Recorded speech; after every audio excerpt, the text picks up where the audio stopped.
Quem nunca foi mandado para Cuba, ou mesmo para Venezuela? Nesse período de polarização política, muitos de nós já ouviram isso. Vai para Cuba, vai para Venezuela, vai para não sei da onde, como se Cuba fosse o pior país do mundo, como se o povo cubano vivesse uma fome eterna, uma falta completa de perspectivas e vivesse debaixo de uma ditadura terrível e sanguinária.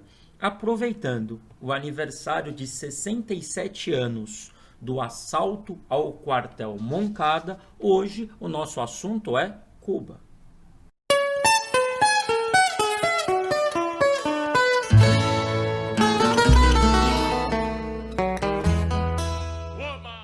No meio dos anos 50, o mundo vivia uma coisa chamada Guerra Fria e Cuba não era um país conhecido.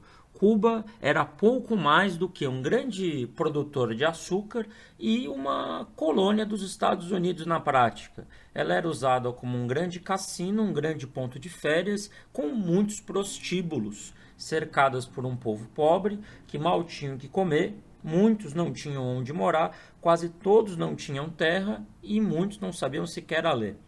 Essa realidade começa a mudar no dia 26 de julho de 53. Guarde essa data. É a data do assalto ao quartel Moncada, o momento em que, liderados por Fidel Castro, um grupo de cubanos, cerca de 150, ataca um dos quartéis mais bem guarnecidos da ditadura daquela época.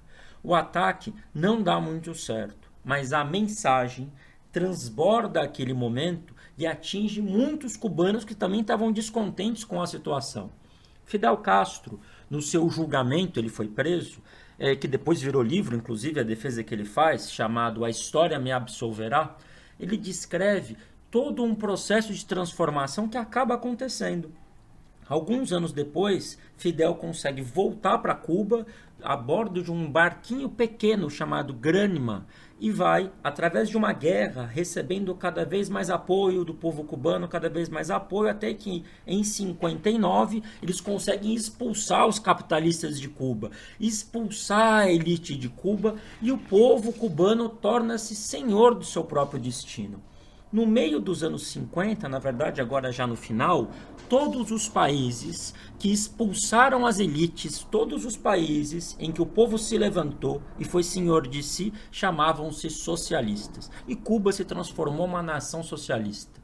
Com isso, encontrou nos Estados Unidos um inimigo terrível que até hoje atrapalha a vida do povo cubano. Cuba não pode, por exemplo, comprar as coisas que precisa no exterior sem pagar preços gigantes, porque os Estados Unidos ficam ameaçando todo mundo que quer comprar coisas de Cuba. E Cuba, por ser um país pequeno e próximo dos Estados Unidos, não tem como, por exemplo, gerar energia elétrica, porque não tem grandes rios como o Brasil. Eles precisam importar carvão, importar petróleo, pagam um preço altíssimo. Isso além de precisar manter um exército muito forte por conta do medo permanente de invasão, faz com que a economia cubana viva em muitas dificuldades. Mesmo assim, veja só o que um jornalista da Globo falou recentemente sobre o sistema cubano e a situação que eles viviam lá.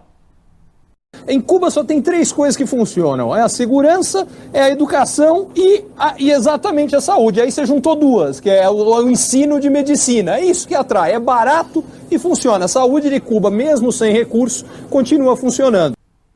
Além disso, a expectativa de vida de um cubano é maior do que de um brasileiro como nós, um brasileiro que mora em regiões da periferia.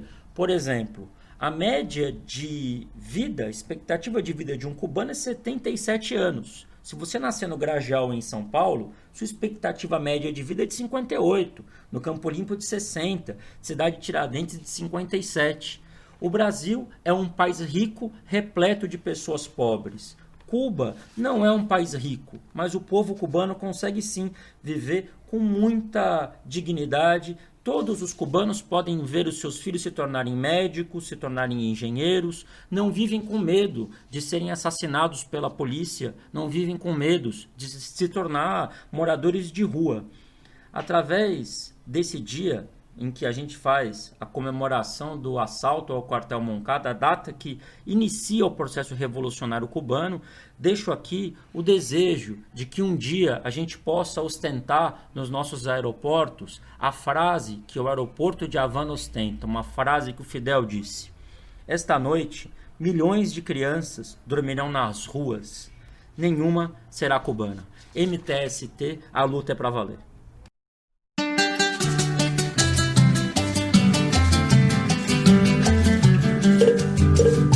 El Moncada nos mostró el camino a recorrer y desde aquel alto ejemplo para nosotros siempre 26. Siempre 26.